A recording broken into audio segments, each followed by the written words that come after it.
6 months ago, I got an email from a man in Israel who had read one of my books. And the email said, "You don't know me, but I'm your 12th cousin." And it said, "I have a family tree with 80,000 people on it, including you, Karl Marx, and several European aristocrats." Now, I did not know what to make of this. Part of me was like, okay, when's he going to ask me to wire $10,000 to his Nigerian bank, right? I also thought, 80,000 relatives, do I want that? I have enough trouble with some of the ones I have already. And I won't name names, but you know who you are. But another part of me said, this is remarkable. Here I am alone in my office, but I'm not alone at all. I'm connected to 80,000 people around the world. And that's 4 Madison Square Gardens full of cousins. And some of them are going to be great, and some of them are going to be irritating, but they're all related to me. So this email inspired me to dive into genealogy, which I always thought was a very staid and proper field. But it turns out it's going through a fascinating revolution, and a controversial one. Partly this is because of DNA and genetic testing, but partly it's because of the internet.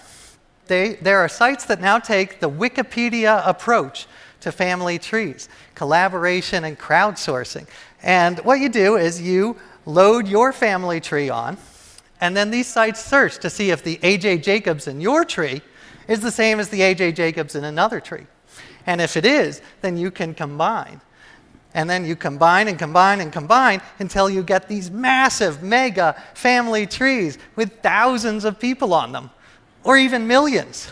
I'm on something on Genie called the World Family Tree, which has no less than, a jaw-dropping, 75 million people.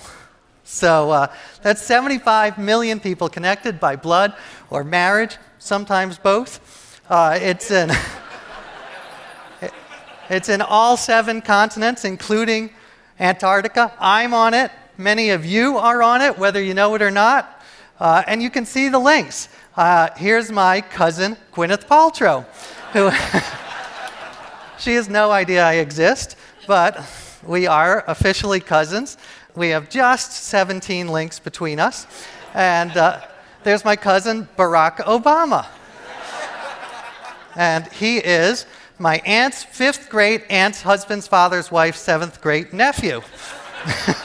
So, practically my older brother.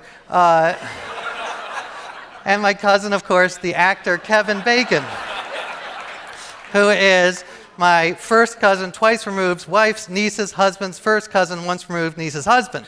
So 6 degrees of Kevin Bacon, plus or minus several degrees. Now, I'm not boasting because all of you have famous people and historical figures in your tree because we are all connected. And 75 million may seem like a lot, but in a few years, it's quite likely we will have a family tree with almost all 7 billion people on Earth. But does it really matter? What's the importance? And I do think it is important, and I'll give you 5 reasons why really quickly. First, it's got scientific value. This is an unprecedented history of the human race. And it's giving us valuable data about how diseases are inherited, how people migrate. And there's a team of scientists at MIT right now studying the world family tree. Number 2, it brings history alive. I found out I'm connected to Albert Einstein. So I told my 7-year-old son that, and he was totally engaged. Now Albert Einstein is not some dead white guy with weird hair. He's Uncle Albert. And my and my son wanted to know, what did he say? What is E equals MC squared? It's not all good news. I found a link to Jeffrey Dahmer, the serial killer. But I will say that's on my wife's side. So I want to make that clear. Sorry, honey. Number 3, interconnectedness. We all come from the same ancestor. And you don't have to believe the literal Bible version, but scientists talk about Y-chromosomal Adam and mitochondrial Eve. And these were about 100,000 to 300,000 years ago. We all have a bit of their DNA in us. They are our great, great, great, great, great, great, continue that for about 7,000 times, grandparents. And so that means we literally all are biological cousins as well. And estimates vary, but probably the farthest cousin you have on Earth is about a 50th cousin. Now, it's not just ancestors we share, descendants. If you have kids, look, and they have kids, look how quickly the descendants accumulate. So in 10, 12 generations, you're going to have thousands of offspring, and millions of offspring. Number 4, a kinder world. Now, I know that they're family feuds. I have 3 sons, so I see how they fight. But I think that there's also a human bias to treat your family a little better than strangers. I think this tree is going to be bad news for bigots because they're going to have to realize that they are cousins with thousands of people who, in whatever ethnic group they happen to have issues with. And I think you look back at history, and a lot of the terrible things we've done to each other is because one group thinks another group is subhuman. And you can't do that anymore. We're not just part of the same species, we're part of the same family. We share 99.9% of our DNA. Now, the final one is number 5, a democratizing effect. Some genealogy has an elitist strain, like people say, oh, I'm descended from Mary Queen of Scots, and you're not, so you cannot join my country club. But that's really going to be hard to do now, because everyone is related. I'm descended from Mary Queen of Scots, by marriage, but still. So it's really a fascinating time in the history of family because it's changing so fast. There's gay marriage and sperm donors, and there's intermarriage on an unprecedented scale. And this makes some of my more conservative cousins a little nervous. But I actually think it's a good thing. I think the more inclusive the idea of family is, the better. Because then you have more potential caretakers. And as my aunt's 8th cousin, twice removed, Hillary Clinton says, it takes a village. So,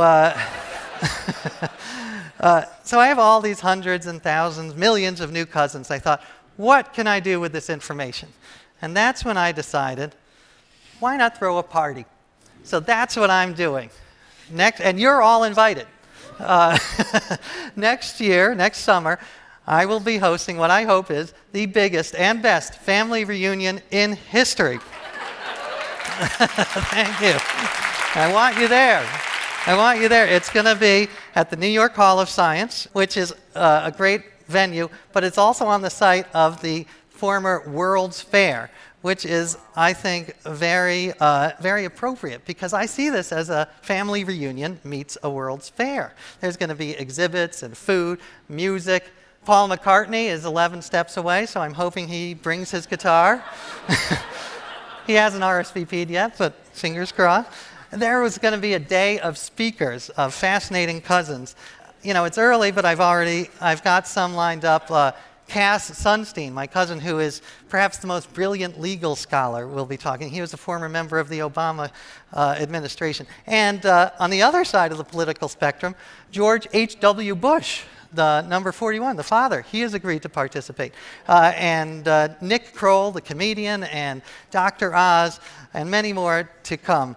And of course, the most important is that I want you guys there. And I invite you to go to globalfamilyreunion.org and figure out how you're on the family tree, because these are big issues, family and tribe. And I don't know all the answers, but I have a lot of smart relatives, including you guys. So together, I think we can figure it out. Only together can we solve these big problems. So cousin to cousin, I thank you. I can't wait to see you. Goodbye.